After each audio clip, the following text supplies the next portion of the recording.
And this is where that money has been going, is to acquire control over these groups and institutions by buying up influence and control over the people who run them. That means that they're buying up politicians, political parties, television networks, cable networks, newspapers, magazines, publishing houses, wire services, motion picture studios, universities, labor unions, church organizations, trade associations, tax-exempt foundations, multinational corporations, Boy Scouts, Girl Scouts, you name it. Any group, any institution which exercises influence has been a target for control, and they have a lot of money to spend to acquire that control. Warning. You are about to enter the reality zone, a place where truth is stranger than fiction, where knowledge is king, where myths are shattered and deceptions exposed. It's a place where the lessons of history are found, and where true life adventures reveal the hidden nature of man. If you proceed, you will not be able to return to the twilight zone from which you came. You have 5 seconds remaining to escape.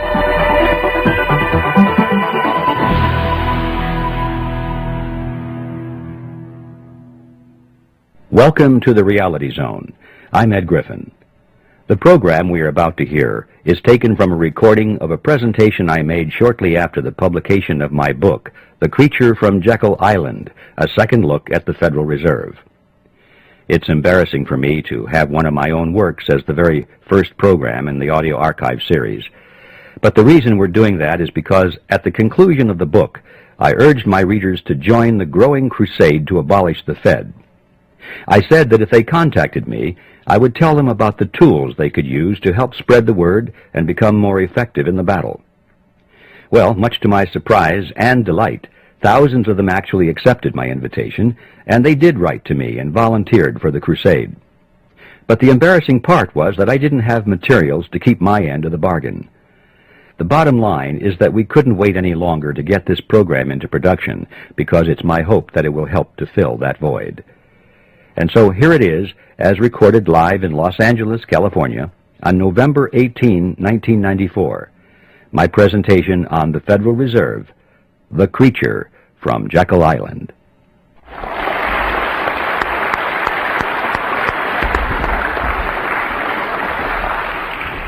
Thank you, Ernie, and thank you, ladies and gentlemen. Although, Ernie, I have to tell you, I think I like the short introduction better. I guess there was a lot of traffic out there tonight, so we're getting started quite late. So I think I'll dispense with the usual jokes and all the preliminary remarks and jump right into the topic.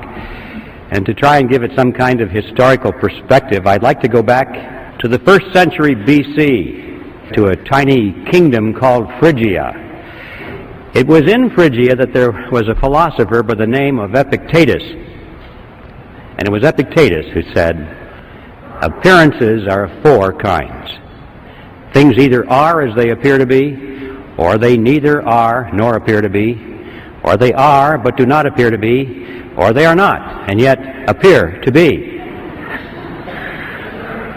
There'll be a quiz on this. When I read that statement, I was sure that if Epictetus were alive today, he probably would be a Harvard professor of banking and economics. Because doesn't that sound like the kind of explanations that we get when you read through the Federal Reserve bulletins trying to tell you what the money aggregates are and that kind of thing? See, what Epictetus did was he took a relatively simple concept, but by the time he was through explaining it, we didn't have any idea what he was talking about. And this is so commonly done today by the experts. Nevertheless, I thought that his statement was pretty good, because it provided us with a track to run on, kind of a theme for this presentation. Because, you know, if there's anything in the world that is an appearance which is deceiving, it is the Federal Reserve System. In fact, it is one of those appearances of the 4th kind, which I'm sure you all remember, were those appearances which are not, and yet appear to be. So I'd like to use that as my theme for this topic, and come back to it now and then during the progress of this presentation, if I remember to do that, and use it as a punctuation point here and there, and as a reminder of one of the most important aspects about the Federal Reserve System that there is to comprehend, and that is that there are a lot of deceptive appearances going on here. I think the best place to begin our story is with the creation of the Federal Reserve System itself.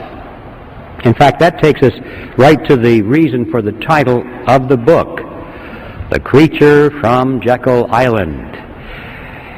For those of you who are not yet familiar with the background of this story, you should know that Jekyll Island is a real island. It's off the coast of Georgia, and it was on that island in 1910 that the Federal Reserve System was conceived at a highly secret meeting that took place there. When things are done in secret, there's usually something to hide. And so I'd like to tell you that story and document it, so that we can find out, first of all, that there was a meeting, that the Federal Reserve was indeed created there, that indeed there was a great deal of secrecy, and then we'll ask the question, why the secrecy? In 1910, Jekyll Island was completely owned by a small group of millionaires from New York. People such as J.P. Morgan, William Rockefeller, and their associates. This is where their families came to spend the winter months. It was a resort island. It was called the Jekyll Island Club. And on the island there was a magnificent clubhouse, which was the center of their social activities. You can visit that clubhouse today, as a matter of fact. The island has since been purchased by the state of Georgia, and the clubhouse has been fully restored. It's a beautiful thing. And if you take the tour, you can walk down the corridor there, and there will be a room, and on the door to that room is a brass plaque, and it says, "The Federal Reserve System was created in this room." So there's no secret about this part of it. It's a matter of public record. So this is how that story came to pass. It was November of that year, 1910, when Senator Nelson Aldrich sent his private railroad car to the New Jersey Railroad Station late in the evening. And there it was in readiness for the arrival of himself and 6 other men who were told to come under conditions of extreme secrecy. For example, they were told to come one at a time, not to dine with each other on the night of their departure. They were told to avoid arriving at the same time if they could.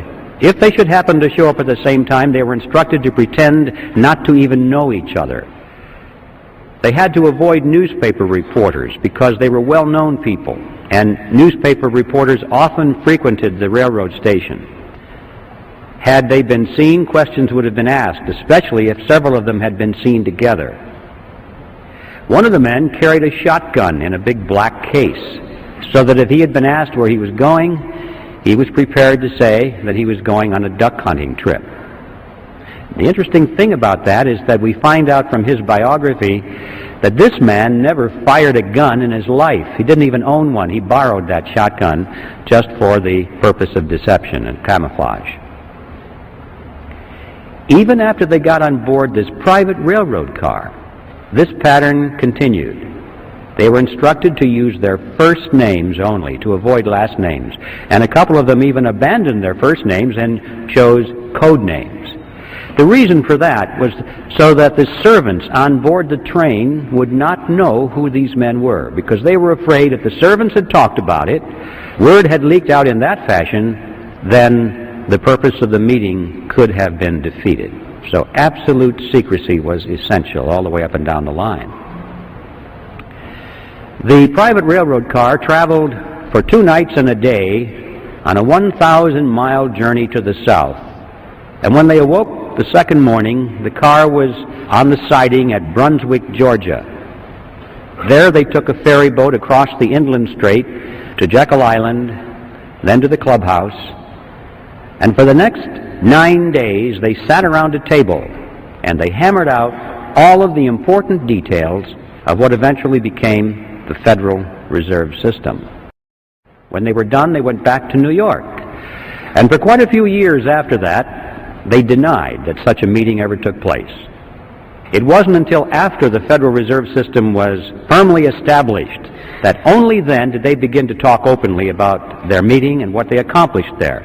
Several of them wrote books on it.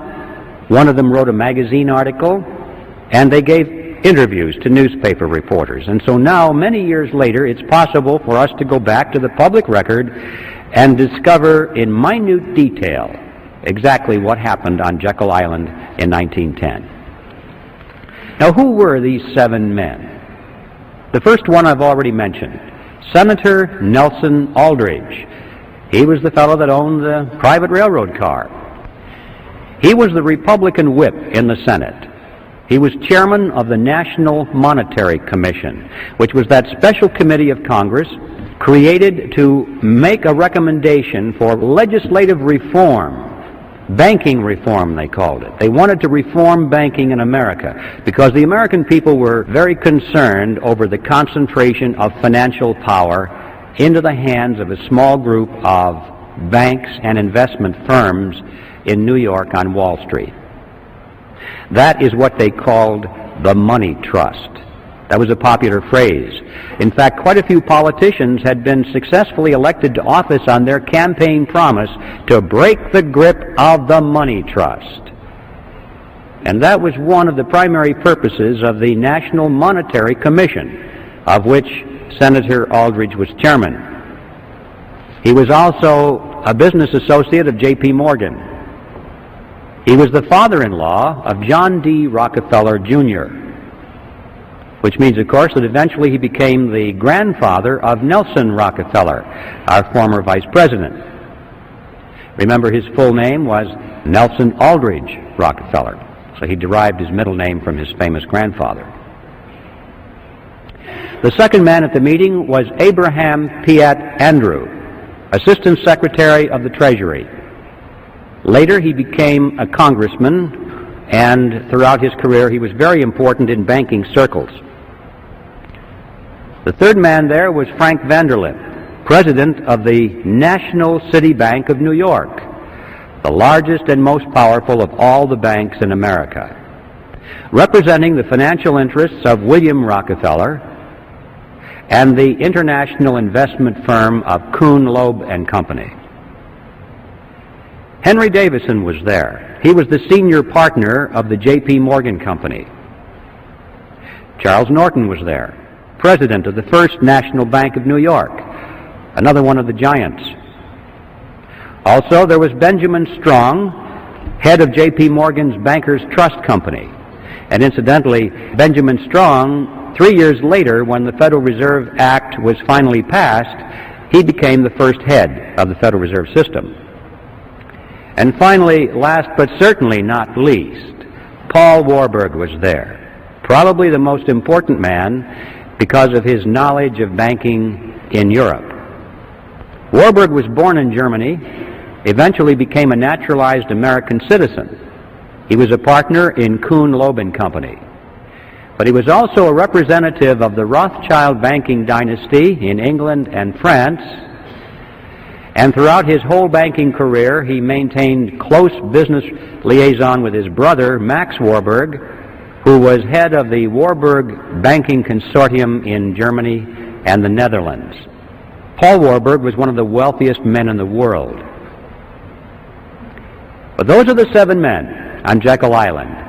And as incredible as it may seem, these men represented directly and indirectly approximately 1/4 of the wealth of the entire world in those days. And these are the men who sat around a table on Jekyll Island and created the Federal Reserve System. Does it arouse your curiosity? What's going on here? Now, for the skeptics who are here tonight, and I hope there are plenty, because if there aren't, I feel like the minister talking to the choir. I know there are always plenty of skeptics in my audiences, and that makes me feel very good. For the skeptics, you're probably wondering, did it really happen that way? Surely Griffin is exaggerating to make a point. Well, yes, it really happened that way, and I'd like to illustrate that by quoting for you just one piece of evidence here. This was taken from an article that was written by Frank Vanderlip himself that appeared in the Saturday Evening Post on February 9, 1935. Remember, Vanderlip was one of those at the meeting. And this is what he said. I do not feel it is any exaggeration to speak of our secret expedition to Jekyll Island as the occasion of the actual conception of what eventually became the Federal Reserve System. We were told to leave our last names behind us. We were told further that we should avoid dining together on the night of our departure.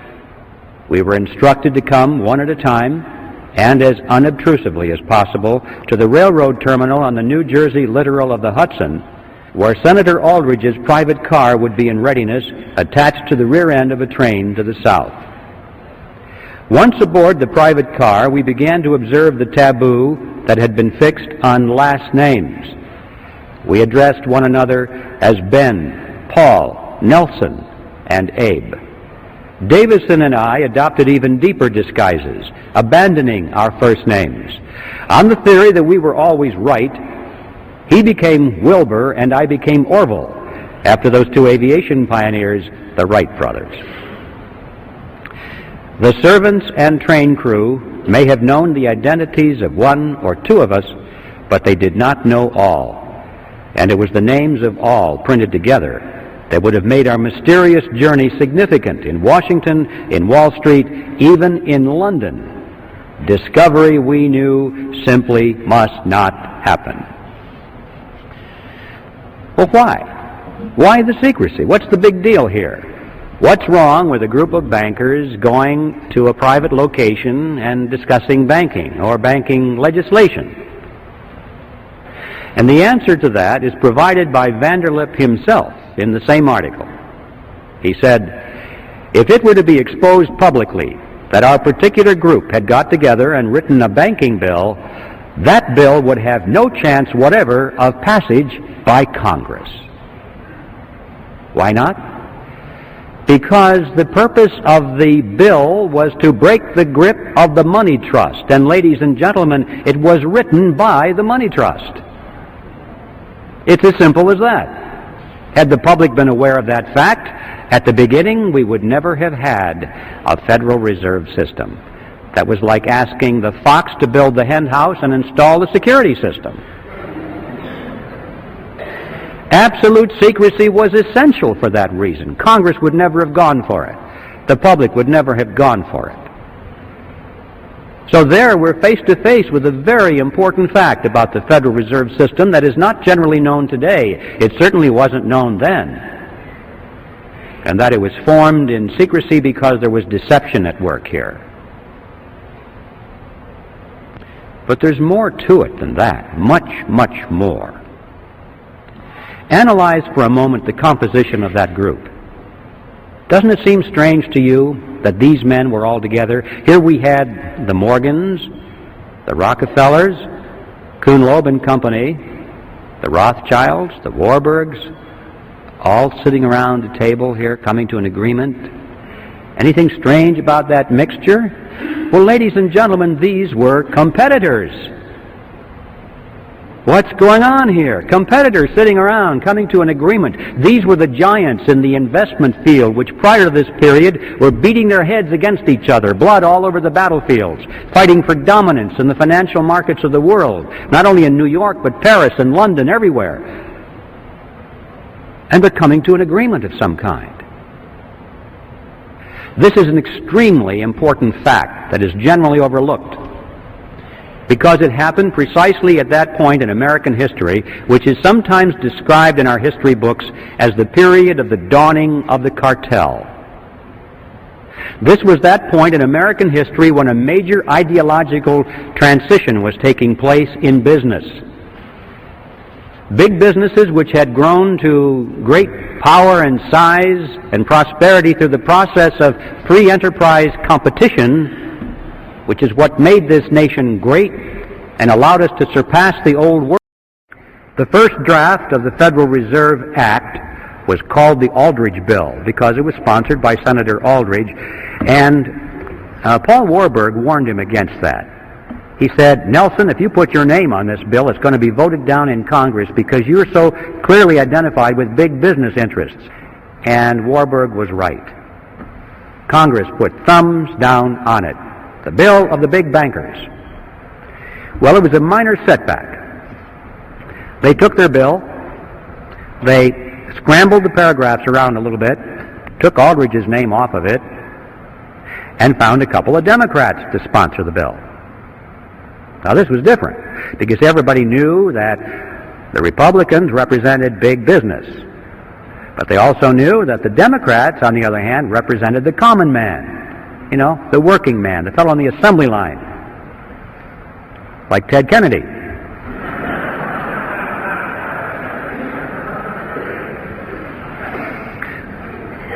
So they found a couple of millionaire Democrats to sponsor the bill. Carter Glass in the House and Senator Robert Owen, who was himself a very successful banker, sponsored the bill, and now it was the Glass-Owen bill. Next, Aldrich and Vanderlip began to give speeches and interviews to newspaper reporters condemning the bill that they had written. They said, this bill will ruin the banks.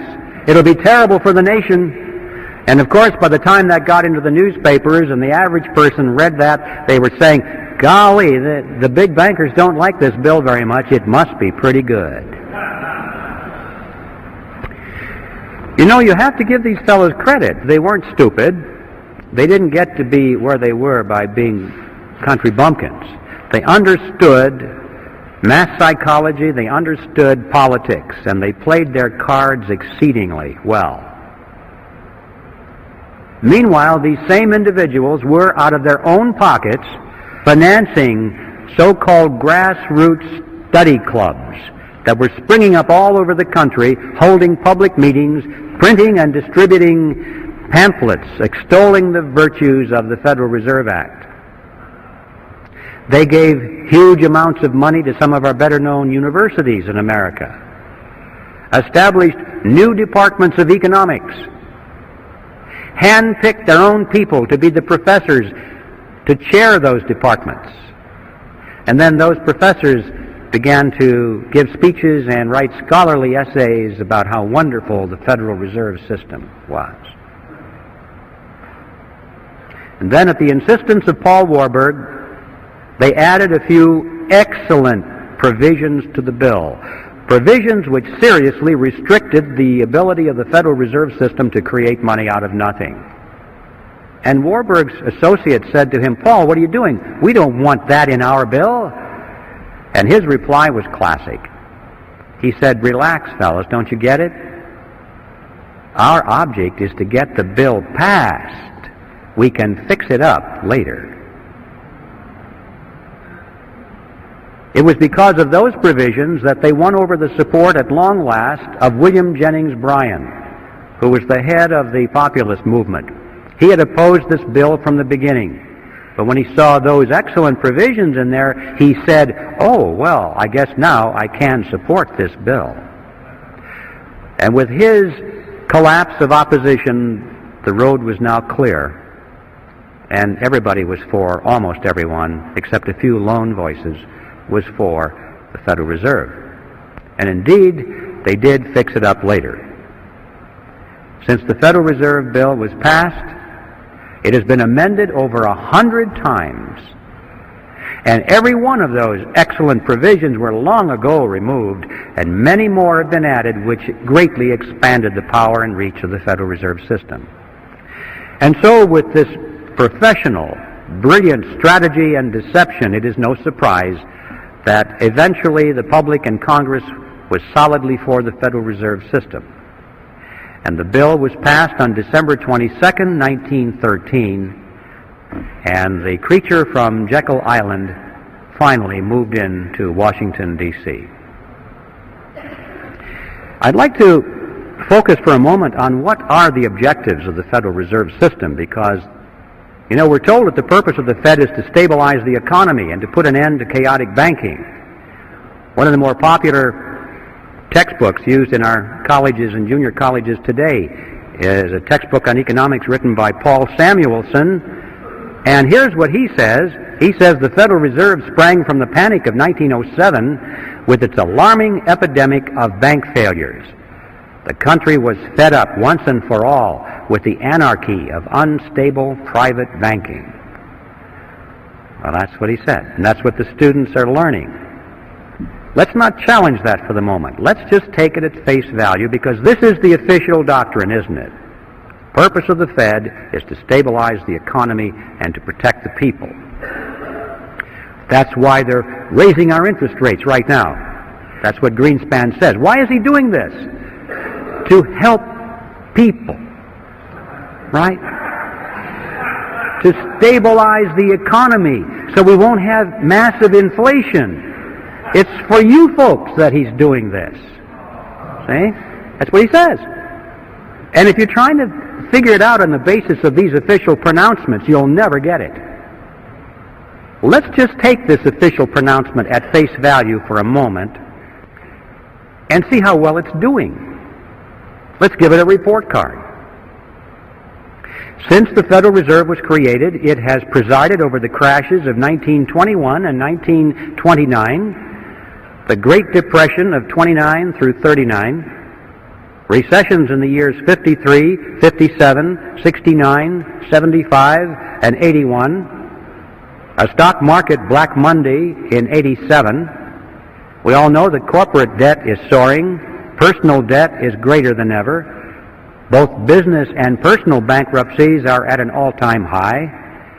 Banks and savings and loan associations have failed in larger numbers than ever before.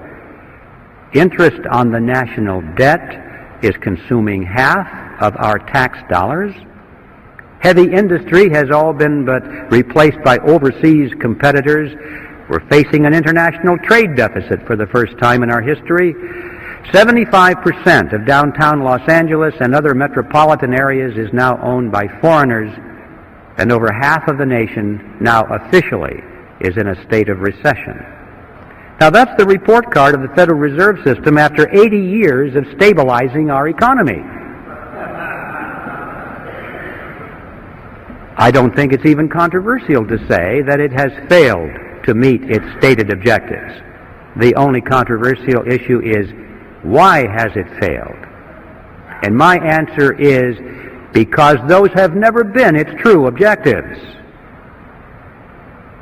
What are its true objectives? Well, what are the objectives of any cartel?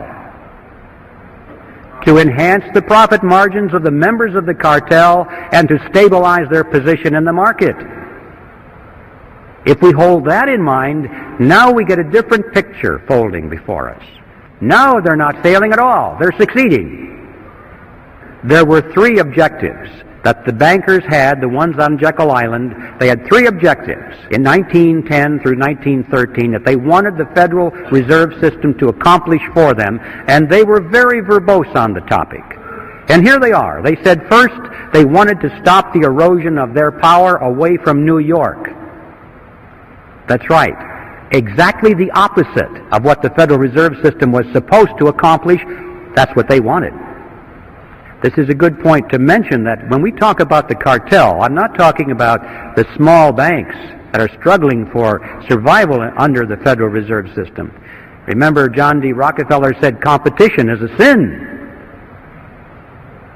And one of the purposes of the cartel was to put a check on the competition from these new banks. Keep them in their place, eliminate them if possible, and to do so through regulation, setting up conditions that the big banks could afford to handle, but the small banks could not handle. So I'm not talking about your local banker now. I'm talking about the New York cartel. That was objective number one. Objective number two was to reverse the trend of what they call private capital formation. Now that's banker language for a trend in which individuals or businesses use their own savings for something instead of going to the bank and borrowing money for it. At the turn of the century, there was a trend toward private capital formation in business particularly, Businesses were holding back a certain portion of their dividends each quarter, putting that money into a sinking fund, and then as the capital formed, or as they saved more and more money, then they used their own savings to build a new factory or to launch a research and development project or whatever. And the banks were extremely concerned over this trend. They wanted to entice businesses back into the banks to borrow money. And they knew that the only way to do that is to lower interest rates. And you may say, well, why didn't they just lower interest rates? Because you're thinking in terms of today, not then. Today it's easy if you're the Federal Reserve System to lower interest rates because they have the lever to move it either way, up or down, totally within their control. But in 1913 there was no lever, because the money in those days was backed by gold and silver. And you can't hook a lever onto that kind of money. Under those conditions, interest rates are the result of the natural forces of supply and demand. People cannot control it. I mean, individuals or committees cannot control it. Millions of people interacting in freedom control it, supply and demand. But it's not subject to political control. And they knew that the only way that they could get people into the banks is to artificially depress the natural interest rate. How do you do that? They said that the answer was through a flexible currency. They said what the nation needed was a flexible currency to meet the demands of industry. Well, what is a flexible currency? It's not this stuff that bends. You need a dictionary to understand some of these things. A flexible currency, ladies and gentlemen, is money made out of nothing. That's what that means. I see the trick is not too complicated. If you can create money out of nothing, you don't have to charge an awful lot of interest on it to show a profit.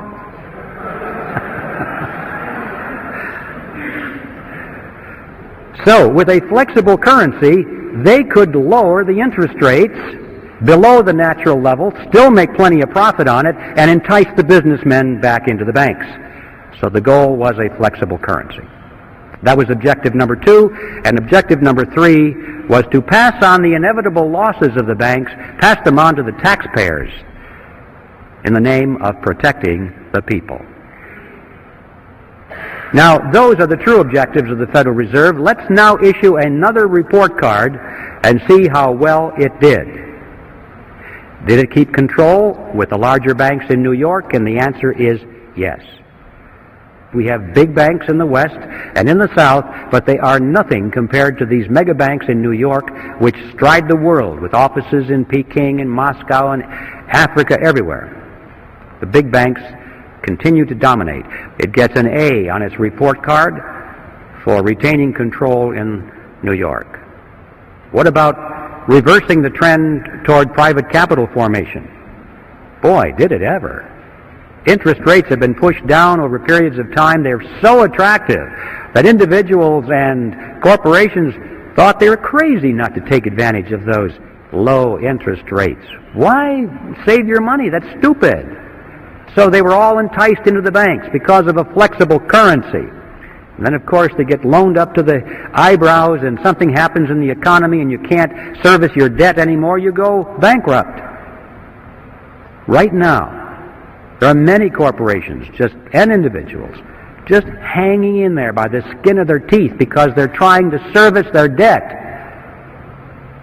And it's an amazing fact that many of these large corporations are now sending more money every quarter to the banks as interest payments than they send to the stockholders as dividends.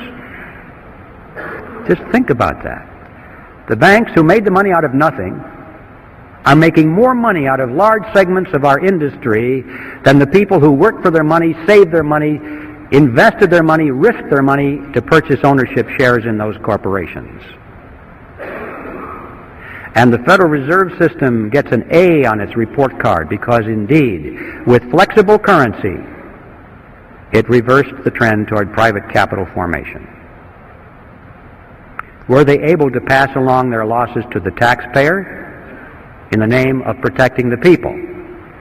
Maybe you missed that part of it, but it's called bailout. The game called bailout. It is played something like this. Whenever one of the large banks gets into trouble because someone it has loaned money to, either a big corporation or a third world country, can no longer pay its debt, so the bank is in trouble. It goes to Congress, and it carefully explains to Congress that it must bail out that corporation or that third world country, because otherwise it's going to hurt the people of America. If that venerable corporation is allowed to fold, look at how many thousands of jobs will be lost. People will be put on welfare. They'll be out of work, and that'll hurt the people. If that country down in South America cannot pay its loan, Uncle Sam better pay it for him, because otherwise the venerable bank in New York will have to write the loan off of its books, and then technically it'll be bankrupt. It may have to close its doors. It would collapse. And look at the thousands of people who have money in that bank who would be hurt by that. And who knows, that bank is such a big bank, if it fell, it might be the first domino, causing all the other banks to fall. And we could have a major recession or depression on our hands, and look how the people of America would suffer. And so Congress dutifully runs to the front and says, yes, yes, we don't want any of that to happen. And they vote the funds to guarantee the loans, or in some cases to make outright payments to keep that river of interest payments going to the banks. Not the small banks, the big banks. Here are some of the games you may have missed. Penn Central Railroad was bailed out in 1970.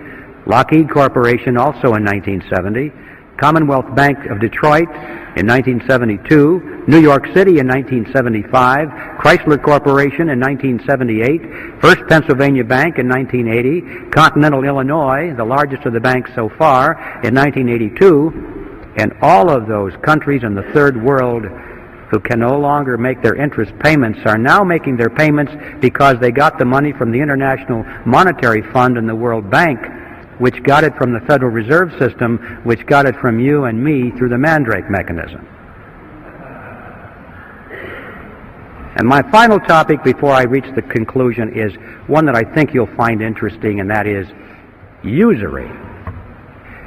In the old days, the biblical times, usury was defined as interest on a loan. Any interest on any loan was usury. Well, in modern times, that's been redefined to mean excessive interest on a loan, not moderate interest, because, this is in keeping with the concept that if we work hard for our money, we save our money, we don't spend it, we sacrifice its pleasure, and we loan it to somebody for their venture, we're entitled to a reasonable return for that sacrifice. A reasonable interest seems fair and logical to most people. But what is this thing, excessive interest?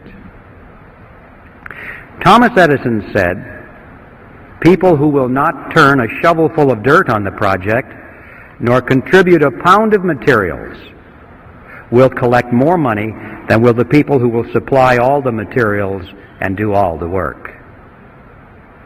I wondered about that when I read it. I thought, was Tom exaggerating? So I got my calculator out and I punched in the numbers. I took, for an example, a $100,000 house to be built.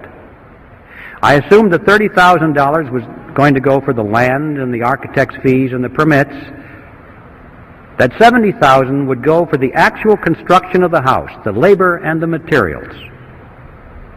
I assumed that the buyer would go to the bank, put 20% down, take out a 30-year loan at 10% interest. I punched in the numbers, and I found out that the borrower will pay to the bank in interest $172,741 as compared to $70,000 paid for those who did all the labor and did all the work. In other words, the bank will earn 2.5 times as much money as those who produced. Sounds kind of boring, doesn't it? Wouldn't it be nice if we could just jump right into politics? But people won't know what we're talking about unless they understand the issues. We need an educational army out there, ladies and gentlemen. And it's time to enlist. As Patrick Henry would have said it, in fact, as he did say it, our brethren are already in the field. Why stand we here idle? The bad news, the really bad news, is that time is running out. We used to talk about these things. I remember not too long ago, I would talk about some of these issues and people would look at me and say, "You got to be kidding. That could never happen in America." And now, when I talk about these issues, they lean forward and say, "How much time do we have left?" It's visible all around us. The New World Order is descending around us. I mean, they're preparing a world court of justice, a world taxing authority, a world monetary unit, a world army. As we speak, over half of our standing military right now is serving under foreign officers at the UN, and the process is rapidly moving. So, ladies and gentlemen, time is running out. Whatever you plan to do for your country or for your freedom, do it now. But the good news is, the really good news is, that we still can do it. We still have time. We still have freedom. Instead of complaining about how bad things are or how late the hour is, we should rejoice over the fact that we can still meet as we are here tonight. We can still talk openly. We can still advocate such things as the abolition of the Federal Reserve System. We still have elections. We should rejoice on that fact. All we have to do is go out and work like our very lives and our freedom depended upon it. Because they do. And I think a good place to begin is to send Epictetus back to Phrygia and to convert that grand appearance of the fourth kind into a disappearance of the first kind. Thank you very much.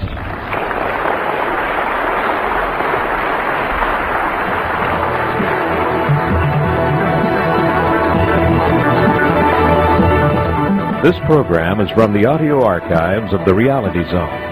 If you are a subscriber to the audio archives, you are entitled to make as many duplicate copies as you wish to share with your friends. There is no additional charge for this, so long as you are a subscriber and the copies are given, not sold.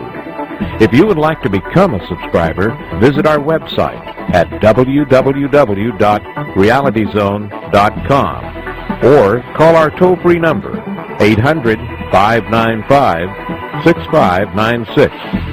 That number again is 800-595-6596. The Reality Zone is a subsidiary of American Media.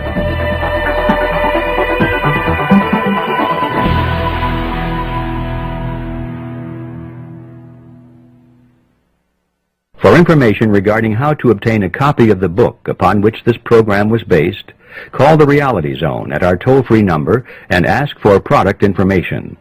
That number again is 800-595-6596.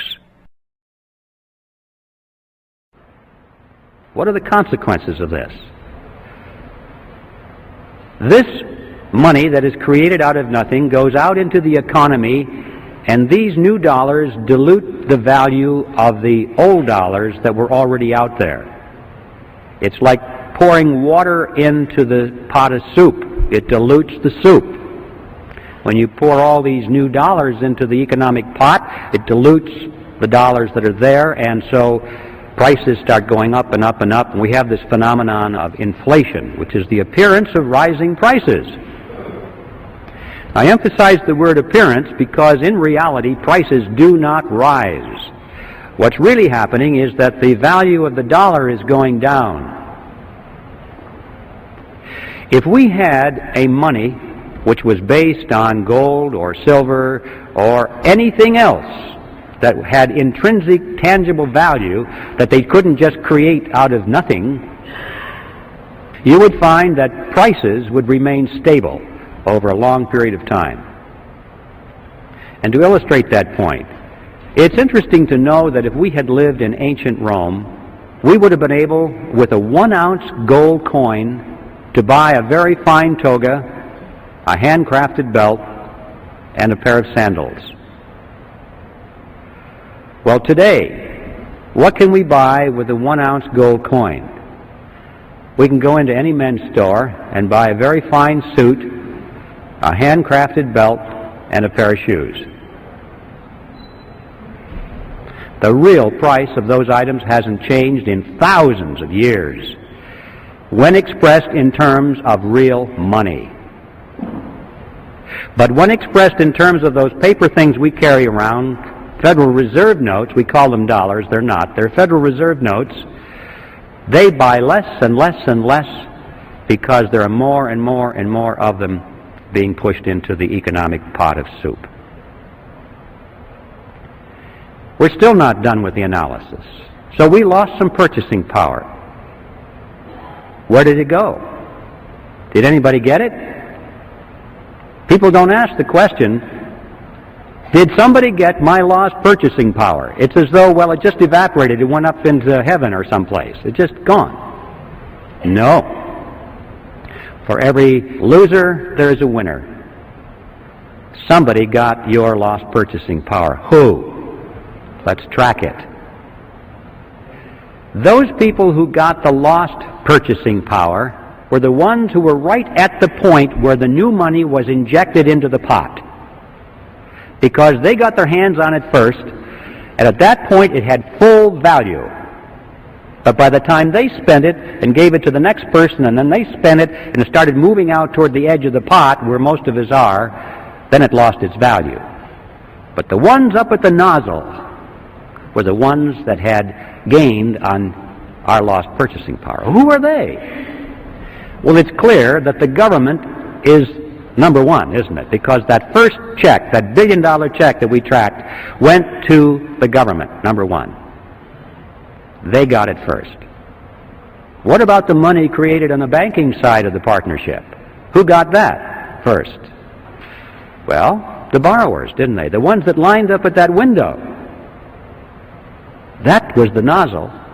Now, this is something that we all recognize. In times of inflation, everybody says it's wise to borrow. Why? Because you borrow dollars, but you pay back in dimes. Inflation erodes that thing, and you have contracts, and you pay back with money that has less and less value. So the poor guy that gets your payment at the end of the line has lost his purchasing power, but you gained it because you were smart enough to borrow in times of inflation. I think that's the way it works. That's one of the reasons they entice people into debt, because it's the smart thing to do. What they don't tell you, however, is that what you are gaining from this process, you are turning around and having to pay to the bank in the form of interest payments on that loan. Interest on nothing. The bank is actually capturing your gain through interest payments. Now, sometimes you have paper profits. Oh, look at the value of this real estate. Look at the value of this stock. People are paying more and more for it. But don't forget, ladies and gentlemen, that economic conditions can change, and these paper assets can contract as well as expand.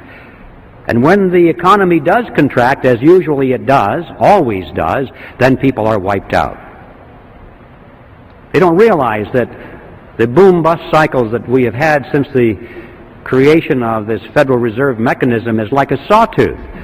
The economy expands slowly for long periods of time, 10 years, 20 years, 30 years, and people think this is going to go on forever. And then, boom, it comes down, usually very quickly. A lot of people lose their assets. And then it starts again for another 20 or 30 or 40 years. Oh, it's a wonderful ride, and then, boom, it comes down. And every time it comes down, people lose their investments. Notice, however, when you go to the bank and they give you something which costs them nothing to create, what do they want from you in return? Signature on the dotted line for your car, your house, all your assets, right? So if you can't make your payments of this nothing money, they get your marbles. They always win. In times of whether it's expansion or contraction, it doesn't make any difference. It was planned that way, carefully worked out. These people are scientists, ladies and gentlemen. This is the bottom line, that those who gain your lost purchasing power are the two groups that comprise the partnership in the Federal Reserve System, the government and the banking cartel. Now, this process is a tax. I don't care what you call it, inflation, or what name you want to give to it, it is a tax. If there's anything you remember about this presentation this evening, I hope it is this, that inflation is a tax. This is why these two groups are in the partnership. On the government side, they are able to tax their citizens in any amount, unlimited amounts of money, without the people even knowing that they are in fact paying a tax. And on the banking side, they are able to collect perpetual interest on nothing. Well, let's go back to Jekyll Island. We have a lot to learn on that island back in those days, because all of what's happening today was germinated right there around that table for 9 days. They had a particular problem, which was what to call this creature. You see, this partnership between government and banks was not new with the Federal Reserve System. It actually was conceived in Europe in the 16th century. And it was experimented and then finally perfected with the formation of the Bank of England in 1694. From that date forward, all of the governments of Europe had used this kind of a mechanism. Of course, they didn't call it the Mandrake mechanism like I do. They have another name for it, and that is a central bank. So, when it came time to bring the central bank mechanism to America, these fellows on Jekyll Island knew that's what they were doing, but they couldn't call it a central bank because Congress was already on record as saying they didn't want that, because they thought that what we needed in this country was something that was unique for the American economy. And these men debated what to call it, and this was their strategy. They said, first, let's call it federal, to make it sound like it's a government operation. Next, let's add the word reserve, to make it seem like there are reserves somewhere. Next, let's add the word system. This was far more important than it seems today, because remember, the primary concern was this concentration of power in New York. So they had to convince the American people that they were creating a system of banks spread over the geography of the whole country. First they were going to have 10, then they said, no, that's not enough. We need 12 regional banks to diffuse this power, or the appearance of diffusing it. Well, we realize today that what we got was not federal at all. There are no reserves anywhere. There's not a system in the sense of diffusion of power, and the Federal Reserve banks aren't even banks. So in all four words, we have appearances of the fourth kind. It was brilliant deception, and now the next step was to sell it to the public. You may say, well, yes, but don't forget the time value of money. When you save money and you sacrifice its use, and 30 years is a long period of time and all this. No, not this money, ladies and gentlemen. Nobody worked for this money. Nobody sacrificed. Nobody saved it. This money was created out of nothing. And I suggest that $172,741 interest on nothing is excessive. I think it's time for a new definition of the word usury. Any interest on any loan of fiat money, meaning money made out of nothing.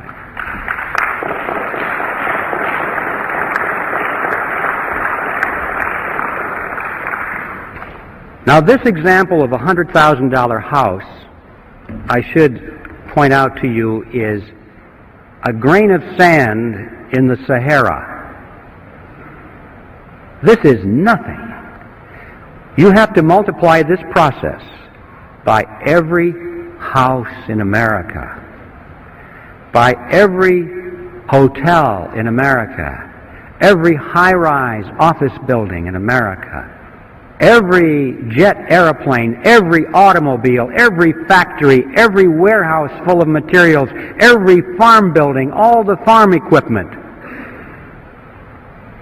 And you are talking about a river of unearned wealth perpetually flowing into the banking cartel that is so wide that you can't even think across it in your mind. The numbers are beyond comprehension. Where is this money going? You get the mental picture that maybe it's going into a big lake someplace. There's a big dam and it's building up. All this money is accumulating and these people are getting richer and richer and richer. Wrong. Doesn't work that way. When a person has all the wealth that he can possibly want or use for the pleasures of life, what is left? Power. Yeah.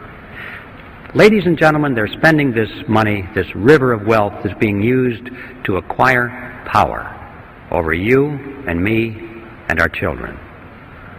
They are literally buying up the world with it. And I don't mean they're buying up the real estate and the hardware. They're buying up control over the organizations, the institutions through which people live and act and rely on for leadership and opinion. Technically, in sociological terms, this is called a power center. These are the power centers of society, the groups through which people work. And this is where that money has been going, is to acquire control over these groups and institutions by buying up influence and control over the people who run them. And they're spending the money on that. That means that they're buying up politicians, political parties, television networks, cable networks, newspapers, magazines, publishing houses, wire services, motion picture studios, universities, labor unions, church organizations, trade associations, tax-exempt foundations, multinational corporations, Boy Scouts, Girl Scouts, you name it. Any group, any institution which exercises influence has been a target for control, and they have a lot of money to spend to acquire that control, especially those organizations and individuals which supposedly are in opposition to themselves. This process has been going on not only in our country and in a more or less parallel manner in the other industrialized nations of the world, but ladies and gentlemen, in the so-called third world or underdeveloped nations, it has gone on so much further than you can ever imagine. In fact, it is now complete. These countries have been purchased already with this money. Did you ever wonder what's going on there at the International Monetary Fund and the World Bank? You don't hear much about that. Every once in a while, on the back page of the newspaper, you'll read that Congress authorized another $100 billion to go to the IMF, to be loaned to some little country or given to them, and they explain to us that this is to raise their standard of living. Well, you don't believe that either. That is an appearance of the fourth kind. It's not going to raise their standard of living. If it is, if that's the true purpose, they're not doing a very good job of it, are they? Because, you know, if you look at those nations, after all of these decades and the expenditures of hundreds of billions of dollars, you cannot point to one nation that has had its standard of living raised one iota. In fact, in most cases, it's the other way around. The reason is simple. That's not the purpose of the money. The money does not go to the people.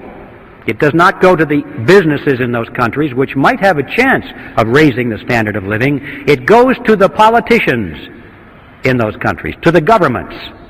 And it is used specifically to strengthen their control mechanisms over the people, to build collectivist totalitarian systems. Countries that start off as inefficient dictatorships get all the money from the United Nations and end up as efficient dictatorships. The money is used to strengthen their army and to strengthen their bureaucracies.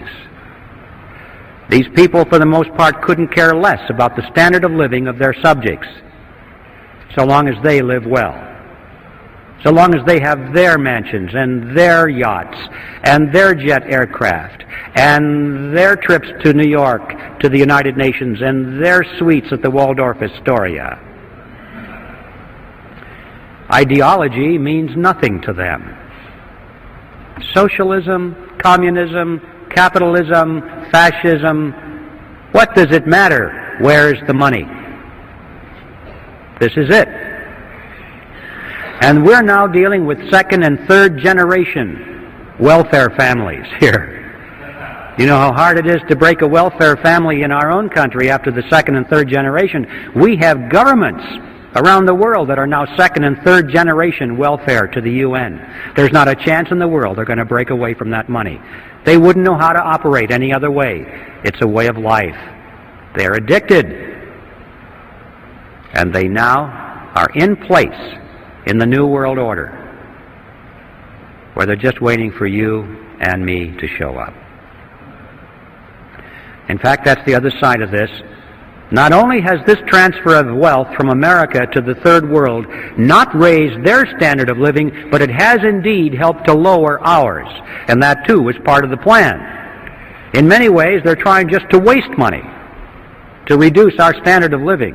A strong nation is not a candidate to surrender its sovereignty, but a weak nation is.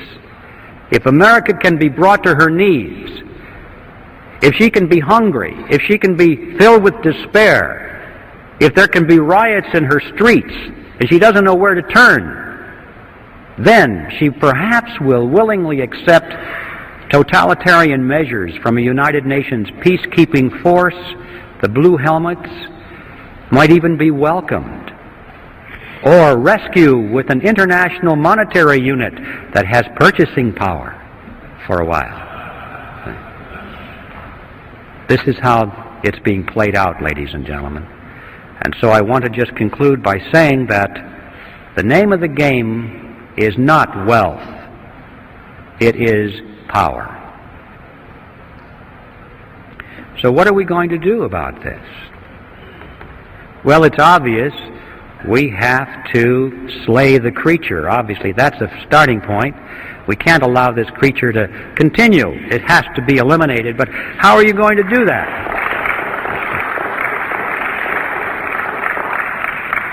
We're going to do it in Congress. Congress created the Federal Reserve System, and Congress can abolish the Fed. But we have to build some fire under the chairs of those congressmen. We have to get some new faces in there. I don't care whether it's Republican or Democrat or Independent or what have you. The titles are not important. It's what they believe in, the principles. Those are the important things. But we do need an informed electorate out there. It's not going to happen unless people know about these issues, and education is our necessity. Now we're in the throes of converting their ideology to that of monopoly, the avoidance of competition. It was John D. Rockefeller I who said it. He said, "Competition is a sin." And it became the destiny of these people to avoid competition now at all costs. Their life effort was to eliminate their competition if they could. If that was impossible, then to buy them out. If that was impossible, then to join with them in a shared monopoly, which is called a cartel. And this was the period of history when that transition was taking place very rapidly in all industries. For the 15-year period prior to the meeting on Jekyll Island, these financial groups of which we are speaking had increasingly come together in joint ventures rather than compete with each other. They found that it worked. They liked it. And the meeting on Jekyll Island was the culmination of that process. And now we come to the second astounding realization about the Federal Reserve System, is that it is not a government operation at all. It is, in fact, a cartel. They created a banking cartel and legalized it by law, passed a law to make it legal and to enforce it. That is an amazing understanding of the Federal Reserve that you're not going to find taught in your textbooks. It is a cartel. But there's a third element that is even more important than those two for an understanding of what it's doing to us. And the third element that we must understand is that this cartel went into partnership with the government.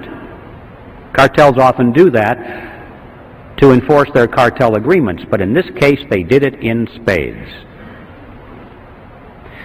Now, when a partnership is formed, there has to be a reason, there has to be a benefit for the partners, or they're not going to do it.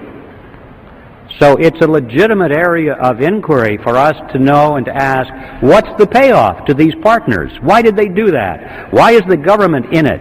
What does it get out of it? And then we'll ask and find out why the cartel is in it and what it gets out of it.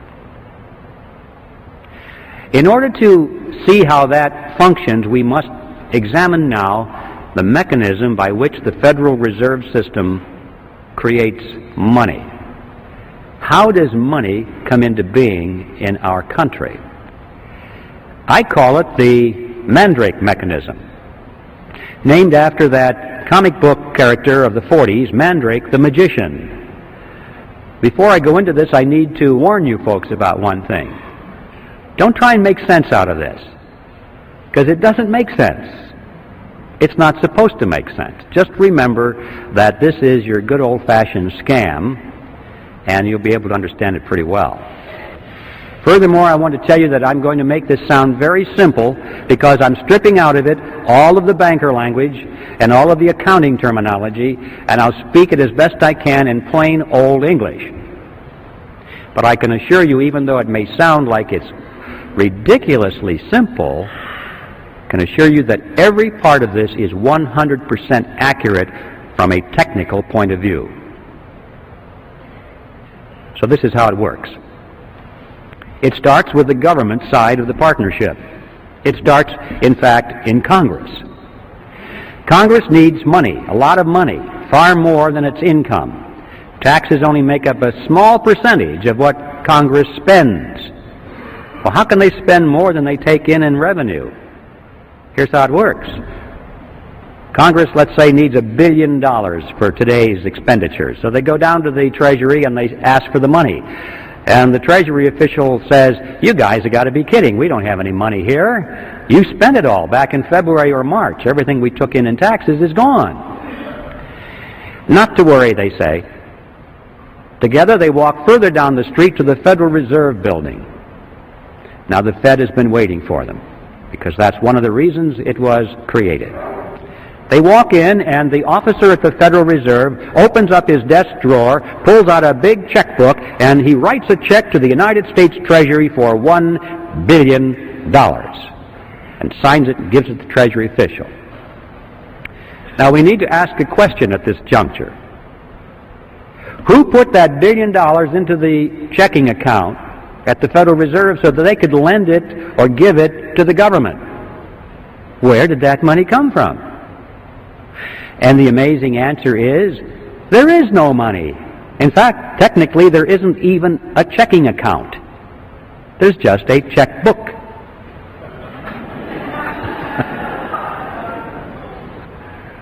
And that $1 billion springs into being precisely at the instant that the officer signs the check. Now, if you and I were to do that, we would go to jail. But they can do it because Congress wants them to do it. This is, in fact, the payoff. This is the reason the government is in this partnership, because the government has instant, easy access to any amount of money at any time without having to go to the taxpayer and ask for it in the form of direct taxes. If they had to go to the taxpayer and say, well, we want to spend this, this, and this, and we're going to raise your taxes another $3,000 per family this year, they'd be voted out of office. Not a popular thing to do. They like the mandrake mechanism. But that's why the government is in it. But why is the banking cartel in it? To answer that question, we'll go back to that billion-dollar check and follow some of the money. The Treasury official takes the billion-dollar check and deposits it into the government's checking account, which is, of course, in a Federal Reserve Bank, so-called. And at that instant, the computers show that the government made a billion-dollar deposit, therefore it has $1 billion in its account, therefore it can now write up to $1 billion in government checks, which it starts to do. We'll follow just a $100 check that it writes to the postal worker that delivers our mail. He takes it now and puts it into his checking account in his personal commercial bank down the street.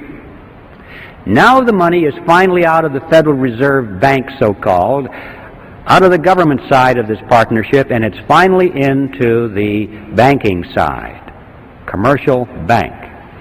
$100 has been deposited, so the banker goes over to the loan window and opens it up, and he says, attention everybody, we have money to loan. Somebody just deposited $100. We have money to loan. And this makes everyone joyous, because that's one of the reasons they go to the bank, is to borrow money. It's nice to know there's money to loan. So they line up for the money. But they're a little concerned because it was only $100, but the banker says, don't worry, we can loan you up to $900 on that.